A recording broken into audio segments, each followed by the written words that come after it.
Perfection is a fantasy. Just ask Kylie Jenner, who faced her own challenges before Kylie Cosmetics became a billion-dollar brand. Or Howard Schultz, who had to overcome multiple rejections before turning Starbucks into a global coffee empire. And let's not forget Rihanna, who navigated plenty of hurdles before Fenty became a beauty industry disruptor. There's no such thing as an overnight success. Every stumble is a stepping stone to building your own $100 million empire. And now, meet our world-class small business guests, entrepreneurs who have been through it all and are ready to share their hard-earned wisdom with you. This is the ultimate compilation of the best advice from the top players in the game. Get ready to be inspired and uplifted with cutting-edge strategies, priceless insights, and real-life stories that will elevate your entrepreneurial journey. They say that everyone will have at least $1 billion idea in their lifetime. But in a world of unlimited possibilities, how do you select the right business idea for you? People will often say, I'm too young to start a business. I'm too old to start a business. I don't have the right skills. Now, let me be clear. Nothing as petty as age or skills should prevent you from pursuing your dreams. But in a world of unlimited possibilities, how do you select the right business idea for you? We ask the experts. 1. Well, my past was franchising, right? So I was leading business owners already, teaching them how to grow and scale an organization. So that was my background. What helped me understand why I wanted to go build Cultivator, why select that as my priority versus everything else in the world I could have gone and sucked my teeth into, was really I isolated the part that gave me the biggest amount of happiness. I actually had a business prior to Cultivate that failed massively. It wasn't a success. The reason why it wasn't a success, I had zero passion around it. I just saw math and I saw an opportunity and I thought I could make money at it. That didn't go as well. Now this one's on an absolute rocket ship. Why? Massive passion. I see the math. I see how it all comes together. And I'm out with my team, celebrating the impact that we make every day. Whatever you're doing right now, focus on the 1 or 2 things you are absolutely your superpowers and you're the absolute best at. And figure out if you're able to make that into a business. That'll give you your best shot for success. 2. It was a process of elimination, failure, and also just really tapping into what feels right for me. Not many people know this, but before I started Ginny Media, I had an event management company called Blink. Terrible business model. I actually had a business plan for this, Anna, and it was one of those startups that failed because my only intention with that company wasn't it was to provide a great experience for people, but that was secondary to making money because I saw at the time events were booming in Melbourne for this particular community that we were serving. I thought, this is my chance to do the same thing. There was no real vision, mission, passion, or purpose behind that other than let's just make money.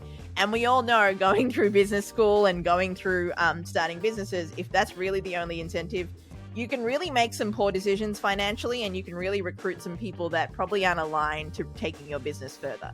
So that happened for me, and I realized very quickly in the 3 years that I had this company, I met lots of great people, I met lots of not so great people, and it just didn't work out. If you were to do the books, I lost a lot more money than I made, and I made a lot of poor decisions and brought stress into my life that really wasn't giving me the joy or the drive to continue. So I knew, okay, events isn't for you, Ginny. Elimination, I tried it, it's done. Thankfully, I had a full-time job, and this was a side hustle, so I was kind of okay financially. But the one thing that I was continuing to do was host a radio show. I loved interviewing people, forming connections, hearing their stories. So I knew that would play a part in what I wanted to do because I did that so effortlessly and I would do that without question. I'd get up at 4:30 a.m., go to the radio station, do the breakfast show, and then be done with it. You wouldn't ever not see me do that. And then that's when I knew everything kind of aligned when I was like, okay, it's time to kind of take this to a full-time thing. There was passion there. I loved the storytelling aspect. I loved how people created things to serve or better civilization in some way. So I love that aspect of it too. And then being a part of their creative process was what really drove me to start Ginny Media. So here I am now. 3. But sometimes you have to think about what it is that you do and what you like and what your skill set is, and then remove the widget of what that is. When I was in specifically the franchise brokerage space, oh, hey, I'm great at sales and I love working with people and I want to, have a lot of like person interaction and do like a really necessary service. It's like, that sounds great. How about screen mobile door repair? Well, that's not what they were thinking of. But when you think about their ability to build a business in something that's necessary and involves a lot of work individually with people, it does check all those boxes. But if you take a step back and you're like, I wasn't thinking screen door repair, but it checks everything else, well, maybe you should go explore it, because that could be a whole opportunity that you really cast aside because it wasn't the sexiest sounding thing or something that you had educated yourself about before. So you got to really be open to what's out there for yourself. Full. After 10 years in the advertising industry, I knew I was ready to go off my own and be my own entrepreneur. And it did come down to thinking about what specific industry did I want to jump into, because being in advertising, having a business background, you can really do kind of anything. But one day I was online and I was served an ad for a bag of coffee, and I bought it within 30 seconds. I had completed my purchase. Now I saw the ad, thought, yep, this looks delicious, bought it, and was immediately like, ooh, can't wait to try that. And it was that moment that I realized, like, wait, oh, I could do this because I am the consumer. I have a deeper understanding of what's going on here, and I am the person that will convert for this ad. So that's going to serve me really, really well in the long run, because it's something I'm interested in. It's something that I know how the mindset works of convincing someone to actually spend their dollars on this product. And then once I started digging into the research, the industry as a whole, and how far back the coffee industry goes, which is, it's not new. It really it made me more and more and more excited to be a part of something so global and so big and just, I don't know, so exciting. We stopped serving breakfast at 11:30.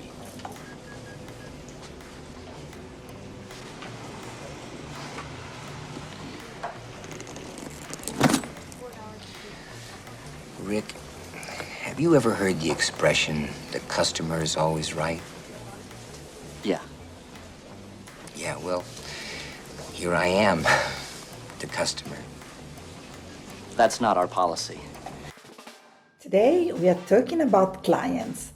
You'll know that clients can make your business grow fast, but bad clients can make it fail even faster. Love or hate them, clients are the most important aspect of business. But is the customer always right? We ask the experts. 1.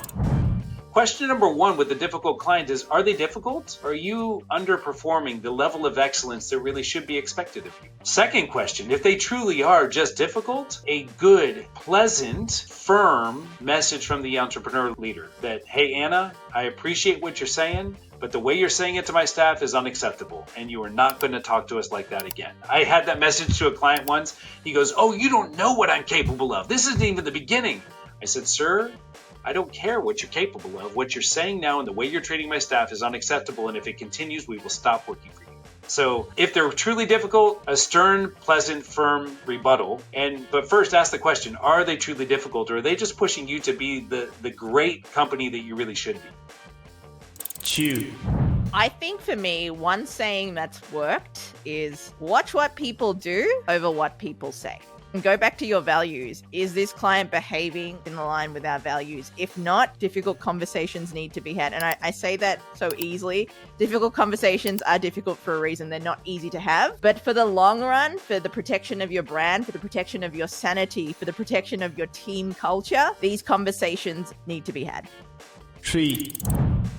In any group of people you deal with, 2 to 3% are going to be almost certifiably insane. So there's almost no way to make certain people happy. I believe that inherently in all the people I've met in my 56 years, there's a certain amount that just are off the wall. What I found works is maintaining respect even with crazy people or difficult people, because if you really become, you maintain your manners and you stay diplomatic and you don't go down to their level and it ends up in a screaming match or a fight, you're going to stay out of bigger trouble, because you can't predict what an unstable person is going to do or how far they're going to go. full. All right, I'll just say I don't like working with bullies or people who are not nice. We don't need to deal with people who are just gonna bring you down and find the negatives and not be good community partners and good citizens to the movement of what we're trying to do. And so we just have to kind of go, you know what, it's not a good fit. And that's the way it is. 5. For me, the moment I see that an owner, right, or in this case, a client, is not being fair or treating my team appropriately, it's a deal breaker. Doesn't matter how much money, doesn't matter how much margin is there, it's cut. You have to put the team before your client. And I know that there's been a lot of folks out there that have come and said the opposite. Find a company that's grown in scale, that takes care of their client but doesn't take care of their team. I haven't seen it. Elon Musk, Jeff Bezos, Oprah Winfrey, they all made it. They worked their way up from ground zero to hero. But can you do it too? And are there magic traits for success? Running a business is one of the least explored yet most impactful roles you can have. It transcends every profession. So, what does it take to be a Stella business owner? I'm Anna Stella, and welcome to the Best of Business show. Being the next big entrepreneur isn't just about donning a fancy title. It's about mastering the art of the hustle. And that can be a whole job of its own. Whether you're a startup whiz or a seasoned pro looking to level up, there's a toolkit of traits you need to thrive in the wild world of entrepreneurship. We've got the experts on speed dial, and we're diving headfirst into the entrepreneurial abyss to find out. So buckle up for a ride filled with insights, anecdotes, and a sprinkle of wisdom as we unravel the 5 secret traits to entrepreneurial success. 1. Being an entrepreneur, especially in small business, so many people make it about what it's not. They don't understand the game they're in. The game is to make money and to make a profit. So it's money in, money out equals something. That's the formula. And so when I talk to entrepreneurs, if they understand that formula and they understand the game they're in, then they have a fighting chance to actually win that game, because the rest is about, keeping our nose pointed in one direction, taking one step a day every single time, and having the grit, the persistence to see that through in good times and bad times, because there will be bad times and there will be good times. So I look for those characteristic traits within somebody, and then once I recognize they have them, then I can say, you're an entrepreneur too. 2. Spend all their time on the 1 or 2 things that do matter. And so the mistake that most new founders will make is they'll do everything but get 5 new customers for the business. And, they'll want to work on the social media strategy or the design or the branding or the website or a new feature or the legal, the trademark or whatever, anything other than picking up the phone and talking to the handful of people using the product, or picking up the phone and talking to 5 people who could use the product. They want to do everything but that. And good founders know none of that matters other than the first 5, 10, or 20 customers. That product is like table stakes, and that marketing and distribution is the hard part. First-time founders worry about the product. Second-time founders worry about the distribution and marketing, because they know that's the harder piece of it. 3. So it's got to be somebody who's got high energy, the ability to make decisions quickly, move on the fly, pivot if you need to, recognize when you need to, and then be able to bounce back from the setbacks, because that's the biggest thing. The setbacks can feel really traumatizing when they happen, but they happen to everybody. A lot of those setbacks, it depends on your personality. Some people just can't handle that. And that's a sign that, you know what, this is not going to work for you, because you just can't control your business the way you want to. If you're a control freak, forget it. 4. If you want to become an entrepreneur, you have to have confidence. You don't necessarily have to, you don't have to know everything there is to know under the sun. But if you're confident, then you can go out there, you can sell, you can learn, you can have an open mind, you can talk to people. It really permeates so many different aspects of business. So really just bringing confidence to the table, I think can catapult a brand to the top. 5. Too empathetic is as bad as no empathy.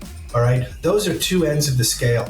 And as a business leader, besides the things of leadership and persistence and smarts and financial knowledge and everything else, I think empathy plays a role too.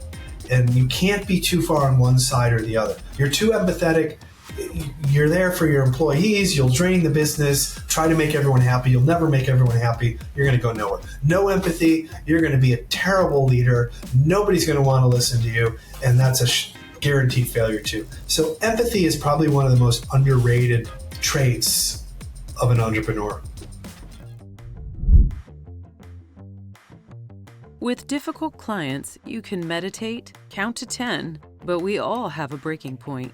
When is it time to fire a client? You're fired. Clients.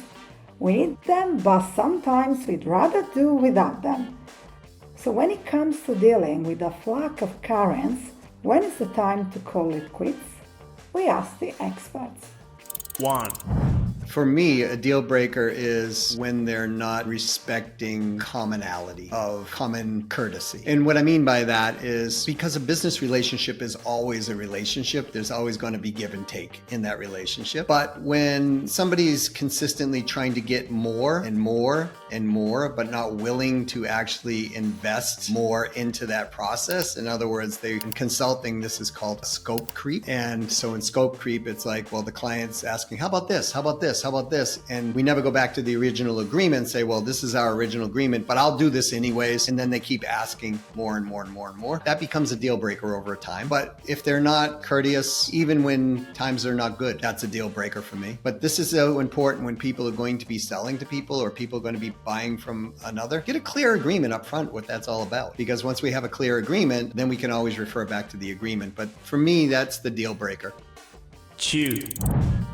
In any group of people you deal with, 2 to 3% are going to be almost certifiably insane. So there's almost no way to make certain people happy. I believe that inherently in all the people I've met in my 56 years, there's a certain amount that just are off the wall. What I found works is maintaining respect even with crazy people or difficult people, because if you really become, you maintain your managers and you stay diplomatic and you don't go down to their level and it ends up in a screaming match or a fight, you're going to stay out of bigger trouble, because you can't predict what an unstable person is going to do or how far they're going to go. 3. I think everybody deals with difficult clients. I think it's a common, occurrence. Doesn't mean you're necessarily always doing a bad job either. They're sometimes just hard people to please. At the end of the day, our philosophy is you handle healthy conflict. You actually come and share what's struggling, what makes them different than other clients you work with, and ask actually what your contribution was to creating that environment. And you would hope by you bringing that open question to allow them to vent, it'll allow them to allow you to then share, well, here's what I think you might be doing to contribute to that problem. And by having that conversation, you can usually come to an agreement of we're going to move on from each other. This isn't the right service opportunity together, or you're going to be able to get to a place to actually continue to work together. And I've seen some of those become some of the best relationships I've had with some of the clients in our organization. 4. The number one deal breaker for us in stopping working with a client is how they treat our staff and our team members. We will not tolerate total disrespect and a lack of concern for our team. Sometimes people have bad days. That's going to happen here and there. We always like to extend grace. Of course, we all have those situations. But what I'm referring to is someone that is consistently, or has maybe team members that are consistently rude, disrespectful, arrogant, not considerate. It just being aware that you're doing business with other people. Our number one value at our company is win-win relationships. And so if someone comes into work with us that does not have a similar mindset, that together we can all gain, kind of that concept of a mutual gain, and come in with an idea of a relational aspect. If they're more transactional focused and they just want to come through, run through a mill and get out, well, we're not going to be a great fit for that client. And they're going to be better served by working with someone else to help them through that. And I'm happy to encourage them to do so. 5. Question number one with the difficult client is, are they difficult? Are you underperforming the level of excellence that really should be expected of you? Second question, if they truly are just difficult, a good, pleasant, firm message from the entrepreneur leader that, hey, Anna, I appreciate what you're saying, but the way you're saying it to my staff is unacceptable, and you are not going to talk to us like that again. I had that message to a client once. He goes, oh, you don't know what I'm capable of. This isn't even the beginning. I said, sir, I don't care what you're capable of. What you're saying now and the way you're treating my staff is unacceptable, and if it continues, we will stop working for you. So if they're truly difficult, a stern, pleasant, firm rebuttal. But first ask the question, are they truly difficult, or are they just pushing you to be the great company that you really should be? Ever heard the saying to flog a dead horse? Sometimes we become fixated on a project that's just not working. We may not all be Zen Buddhists, but there will come a time when we have to master the art of letting go. But how do you know when it's time? We ask the experts. 1. To kill a project, it's a simple thing. The challenge for most people, Anna, is that most people don't know to pull the plug. To me, that's one of the reasons that the graveyard is full of, great products that never make it. Because A, they didn't know how to market it. B, they were marketing it to the wrong audience. C, it was going to cost them way too much money to continue to keep marketing it and selling it. And they don't know to pull the plug or to get at that point and make a shift versus just continuing on. I have a very good friend. He used to get new initiatives off to $500,000 in revenue. And at $500,000, the whole company would get together and they talk about it and they decide whether they would, what he called pull the plug meeting. That's what they called it. So are they going to continue to keep building this to $1 million and $1.5 million and $2 million, $5 million, and so on? Or are we going to stop this now? So I've adopted that in my life, which is, hey, I'm going to give this much time and allocate to this much money to this particular project. And when we're hit the goal, then we're going to review it. Are we going to the next level or not? 2. Unfortunately, I've had a lot of other founders that I've known who've had to shutter their businesses in the last year or two. And I think that's a really tough decision, but the reality is you can't compete if you don't have the capital, if you don't have the cash, and you don't have enough sales, and you're putting your own money in. There's a point where you do have to say, okay, am I crazy to keep doing this? So I do think you have to be honest with yourself about what your level of investment is going to be, both in your time and in your effort and in your money. A lot of founders really have a hard time, and they'll just keep going long after it was obvious that they shouldn't keep going. 3. I think there's two different ways to think about projects or services when you get them off the ground. And we kind of call it this idea of killing your baby, right? Every entrepreneur, when they build a product or service, they view it as their baby. And most owners hold on way too long. And so how do you know when it's time to kill those babies? Not to be over the fact, but the reality is one, the financial model stops working. The moment you have signs of that financial model, financials are the engine. Without that, you have no chance of success. And then number 2 is close rate. You have to be able to close at a rate fast enough in a sales process for any product or any service that will maintain the right amount of cost per acquisition for what you're pricing your product or service at. That is an equation that is linear. If it is not solved, this will fail. The moment you see that, get out. 4. We work so hard to launch products or projects or ideas or whatever it is. Personal challenge for me is killing a product. So I've found that to do that, I really have to tap into my team to be able to see past my own passions and emotions. So I really need to bring in other people and say, hey, is this still relevant? Like looking at the data, what are we seeing? If we're seeing sales drop or, significantly diminish on a certain product, what's the reasoning for it? Is it just time to let it go? Do we all think that this project in the works makes sense? It's really just getting out of my own way sometimes. And as an entrepreneur, I think that's probably something a lot of us struggle with. The entrepreneurial mindset tends to be very leadership focused. So it's very easy to cross that line from leader to dictator. Okay, we're launching this, we're doing this, and I think it's a good idea. So that's what we're doing. So I just recognize when I need to step aside and let my team vote or bring their ideas to the table and say, hey, this is not the best thing right now. Let's kill it. Let's get rid of it. And then I can set my ego aside and say, okay, let's do that. Marketing is a superpower. Nothing can catapult your business to the top as fast as marketing. But how do you rocket your business to the top on a limited budget? Hope is not a great plan for business growth. To grow, you must give marketing the attention it deserves. In business, mastering marketing is the name of the game. So, what are the less known but effective marketing activities you can start doing today? I'm Stella, and welcome to the Best of Business Show. Small companies often ignore marketing, believing it's complex, difficult, or expensive. But the reality is, whether you are aware or not, you're constantly marketing your business. The real question is whether your marketing is good, excellent, or bad. But how do you fast forward to success on a limited budget? We've put this question to our team of experts, and they are going to introduce you to 5 often overlooked marketing tactics that you can try today. 1. I'll be honest, I think the most underrated marketing activity, believe it or not, is direct mail. Obviously, I built a business around it, and statistically, it's really undisputed that it does get the most ROI and the most engagement of emails, of phone calls, of any type of marketing. Most people go, well, why isn't everybody doing it? And I'll tell you why. It's expensive, okay? To print a piece of paper, put a stamp on it that is now anywhere from 30 to 55 cents, and send it to thousands of people repeatedly is very expensive. 2. I would say podcasts. Funny enough, because, social media, the beauty brands are kind of all over that. Obviously, we all know TikTok trends for beauty are really hot.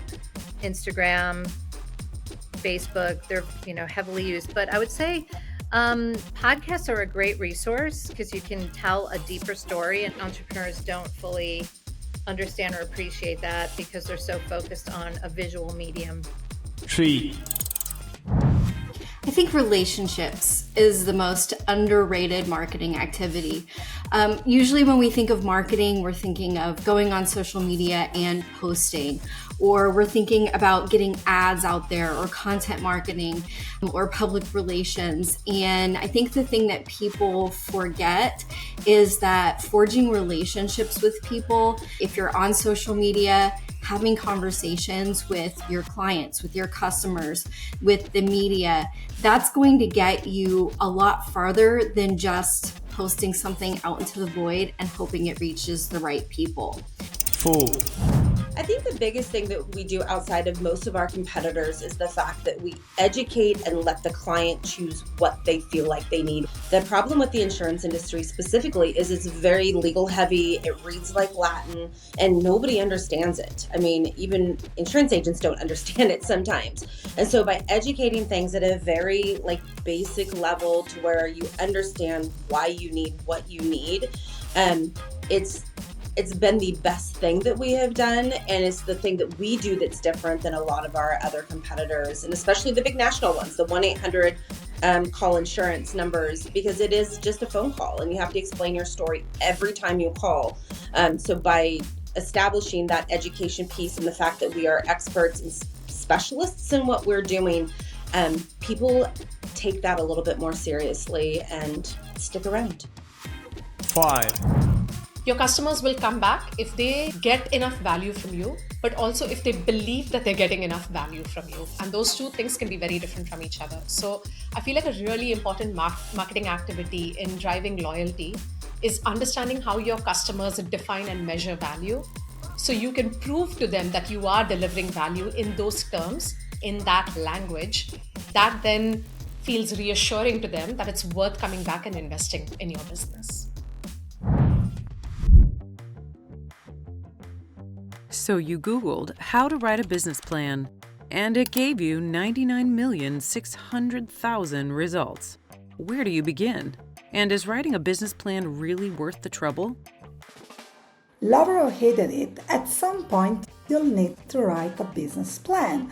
But it's not just about writing it down. The real power lies in how successful it is. We asked the experts. 1. A business plan seems like it could be something that you can skip over and just sort of, it kind of sometimes seems like the boring part, but it's so important because once you're in it, once you're actually doing the planning and you're running the business and you're doing this and you're doing that and you're doing a million other things, everything can get so convoluted. It can get really exciting, but then it can get really scary, and then you can second guess yourself. And if you have a business plan to go back to, something to just, okay, I was in a calm state of mind. I was in, my planning stages and I was really taking it all in, and I put together this well thought out strategy.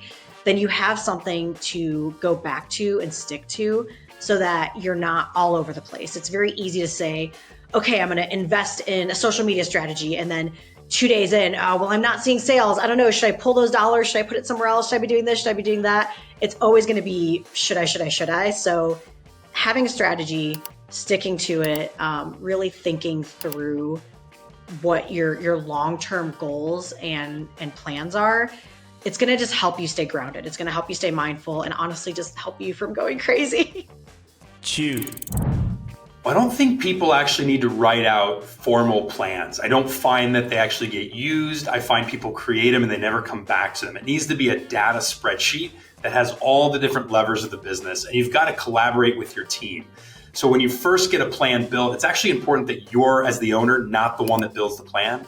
It's actually most important that you go down and meet with each department. Even if you're the leader of that department, bring the team in, have them choose the goal, have them choose the idea of what this looks like, and help collaborate and shape it. Then build the plan and bring them and integrate them together. And that's actually how you'll get to a plan that you'll use and that will actually become part of the organization. 3. From my experience, I never wrote a business plan. My business plan, if I were to kind of think back and put it into writing, was bring in more money than you spend. That really was my business plan as an entrepreneur too, right? And moving to New York, as I brought on more people on my team, I'm like, okay, I've got to make sure that I have enough revenue coming in that covers their salary, that covers my expenses of living. But in terms of a plan, I'm like, okay, I want to grow this. I didn't have a formal business plan. I knew that I needed to have the resources, the discussions, the coaches to help me get there. Now, obviously, I plan quarterly. I look at revenue goals 7 years into the business. But when I was starting out, I didn't have a formal business plan. But I did know this at the back of my mind, and I did know this intuitively, that the way that I grew up as an immigrant, we don't buy things that that are unnecessary, right? Now, obviously, that varies from person to person, how that is defined. But for us, it's like you get food, like you eat, where you sleep, and the clothes you wear. They're the 3 things that, really, if you've got a decent jumper or a decent jacket, you're good. Like, we didn't get too fancy. And I think for me, when I was starting a business, I was very much like, okay, I'm going to start it in the room that I'm renting out in my apartment. I don't need a fancy office. I knew what I needed, and that was me, a good internet connection, making sure the revenue was coming in. That was more than my expenses. And that's what kind of spiraled into like the growth that we've had year on year. It's just building those relationships, growing it year on year, and reaching out to those resources. So I can understand why startups fail, and they obviously have different reasons for failing. But for me, it was very much going old school on my numbers and my books to be like, this is how I need to run this ship, really. 4. I think using a business plan is incredibly important. Oftentimes people write business plans, they hire organizations to help them write business plans, and then the business plan sits on a shelf and isn't really used in a very structured or impactful way. That falls into the waste of time category in my mind. We like to work with organizations who really want to build a plan, who want to build a map to get to where they want to go. Organizations, it would be like going on a trip and not having any kind of system or map to figure out where you want to go. Organizations tend to have big visions. Organizations tend to have clear missions. But how you bring that vision to life and how you execute against a mission is really, really important. And you can do it in many different ways. So I think that an organization wants a business plan to really lay out exactly the impact they want to make and the strategies that they want to employ to get there. I often say to both nonprofits, organizations, and for-profits, what problem are you solving? And who is having that problem? And how big is this problem? And what is your solution vis-a-vis the competition that makes you the best organization to solve this problem?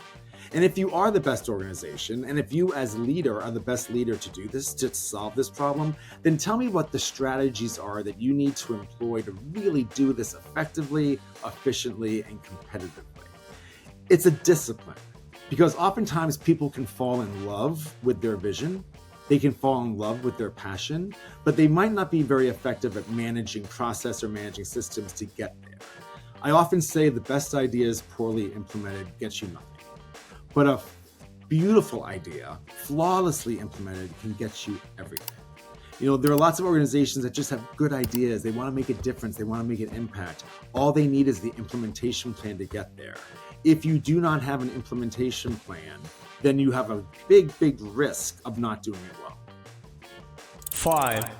Well, you know, when you do a business plan, you write these endless projections of these fabulous revenue and cash flow numbers in a spreadsheet, and everyone goes ooh and ah, and almost always they're overstated or take twice as long to achieve it. All of your benchmarks take twice as long and cost twice as much as you thought to achieve them, whether it's adding personnel or services or doing marketing.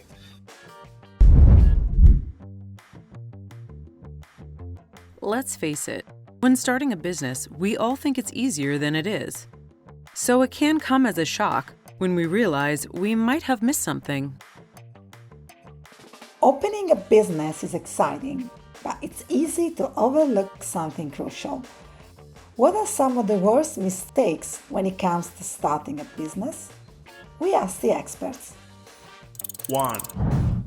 When I started TBD Coffee Co., I wish I would have known how important it is to really put my personality first. I was so focused on the industry and the brand and my competitors and just sort of entering the arena that I forgot for a little bit to carve out the space for myself and create that narrative and that brand persona that reflects on who I am, who my boyfriend is, who Marley is, you know, just what brand we were trying to create together. So now I think we've certainly done a better job of that. But at first we were lacking that thing for customers to latch onto.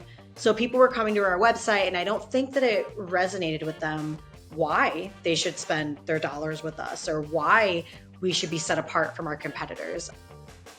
2.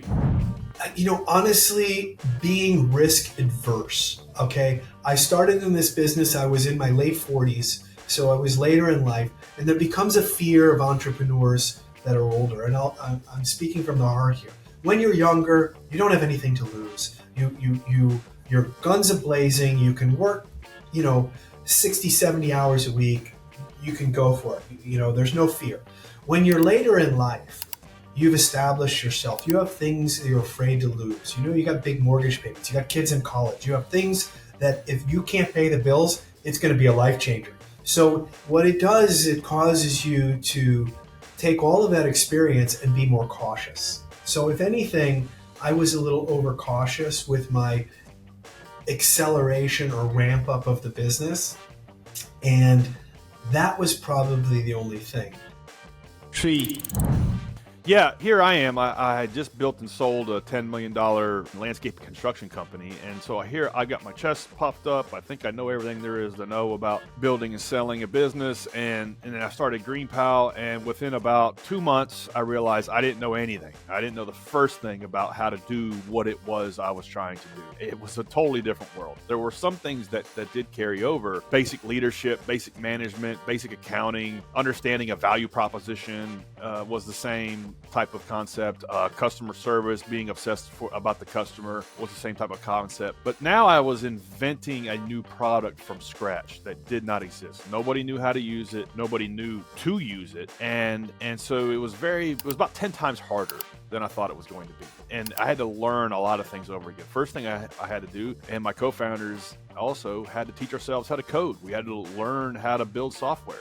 We had to become builders. We couldn't just delegate the software. We tried to, But the reality is, if you're trying to delegate something that you've never done before, that you don't have some sort of like 80-20 mastery of, it's impossible to successfully pull that off because you don't have any context for what has to happen. It's kind of like running a restaurant and you want to create a 5-star restaurant, but you've never cooked anything in your life other than with a microwave. You've never made any recipes. You don't have any passion for that. That's kind of like what building a software business is and not knowing how to code.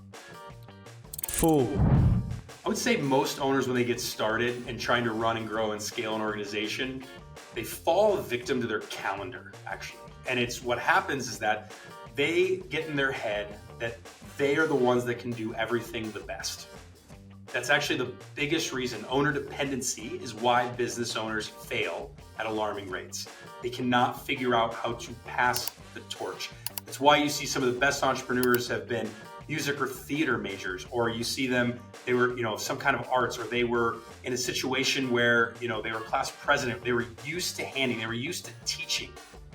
That skill is the most underrated skill that owners do not understand they must learn if they want to start, grow, and scale an organization. You win some, you lose some. But how do you avoid typical mistakes when it comes to setting up your business? Some learn best to trial and error, but we'd all prefer less of the error in the first place. What can you learn from others' business mistakes? We asked the experts. 1. The biggest thing I think I would do differently if I were have to start again is I would definitely look more local. I'd spend more time in my local market and really establishing deeper, more meaningful relationships outside of what I already had. It is really easy to spend time on social media and get your positive feedback from that. But I think when it really comes down to it is real people in real locations that are tangible, touchable. You can have a glass of wine with them. For me, is the most important because they're the ones that are going to stick around the longest and be your fans, your friends, your biggest referral sources for that matter. 2. I mean, I could tell you there's so many mistakes, but I think managing cash flow, I don't know if that's a mistake or just something that I don't really enjoy and therefore sort of not something that I thought a ton about before I launched. But that is a really important thing to figure out because when you have a small business and you're getting off the ground and you're putting all of your money back into the business, it's tricky because, you want to launch another product, you want to launch another SKU, you want to create something different, but everything costs a lot of money. So, you have to manage for it just to be able to figure out where you're going to put your dollars back in and what's going to get you the growth. So that's probably the biggest thing I would tell people when they're launching. First of all, everything costs way more than you think. So even if you have a budget and you think that you're padding your budget, I guarantee it's not enough money. 3. Probably outsource my accounting sooner than I did because I knew how to do the accounting piece. I decided to keep that. Looking back on that decision, I spent hours and hours on the accounting when I should have been spending hours and hours on building the brand and being out and networking and meeting people and, basically as the face and the salesperson for my company. But I'm not going to say that I regret that decision because I certainly learned from the months that I spent doing my own accounting. But again, my question to myself was, is this really where I should be spending my time? The answer was no, over and over again. And finally, I outsourced my accounting. So I'm trying to practice what I preach. Sometimes it's not always easy, but I'm really trying to do that. Kim Kardashian, the Beckhams, Richard Branson. Love 'em or hate 'em, they surely have a strong personal brand. A lot of business experts are intimidated by personal branding, but how do you build yours fast? Personal branding is all about sharing your truth. Forget what it's not. If a client doesn't resonate with your personal branding, it's their loss. Once seen just as a thing for celebrities, personal branding is a must-have for anyone who wants to be taken seriously in business. In this cutthroat environment, ignore it at your risk. To the guillotine. Chop, chop, chop, chop, chop, chop, chop. But how can you improve yours? We've asked the experts, who are a stellar team of business pioneers, each with a wealth of personal success stories. Today, we're dishing out the top 3 things you can do to level up your personal brand fast. 1. You really do need to become an expert or thought leader in whatever your field is. That's one of the best ways to get your brand talked about, is if you have something to say. So if you're able to provide insight, trends, customer data, knowledge about a sector, knowledge about what works, what doesn't work, any of that, then, don't be afraid to get out there and do it, because that will establish you as a credible source. And again, you're getting to promote your brand at the same time. 2. So I know this is a really big deal. And personally, I find it more useful to think of it as, what is the reputation you want your audience to have about you? When you think of personal brand, it can feel very fluffy. It can feel very superficial. And so a lot of people can dismiss it very quickly. But what personal brand really is what is the reputation? And what that means is, if you ask somebody from your target audience, what do you think of that person? What are the top 3 things that they would say about you? And are those 3 things aligned with what you want to be known for? So my take on personal branding is, the name can put off a lot of people. It can feel superficial and not worth doing. But building your reputation is very much worth doing. And really what it takes is clarity, consistency, and connection. 3. Well, the very first thing that I would say is to temper your expectations. You're not going to become a celebrity overnight. And most people, like you said, are not going to become celebrities. So I would say that the most underrated thing that people can do is to actually stop and think about what your actual, real, attainable, achievable goals are, and start there. Because if you start with something that is attainable, then you're going to be able to get there. You're going to be able to reach that point where, if your initial goal is celebrity, you're going to be disappointed, because that's not going to happen overnight. So when you're trying to establish your personal brand, the very first thing that you need to do is set realistic, achievable goals, start forming those relationships, start really getting to know your customer and client base, and then cater to them and cater to the fact that they are intelligent and they want to be seen as intelligent in today's marketing. They don't want to just be fed those clickbait lines that we've seen for years and years and years now. The Best of Business show is brought to you by the BASA Awards. The BASA Awards exist to recognize, reward, and promote exceptional small businesses. We run 4 award programs: Best of America, Best of Australia, Best of Canada, Best of UK. Remember, it's strictly for small businesses only. Nominate your business today.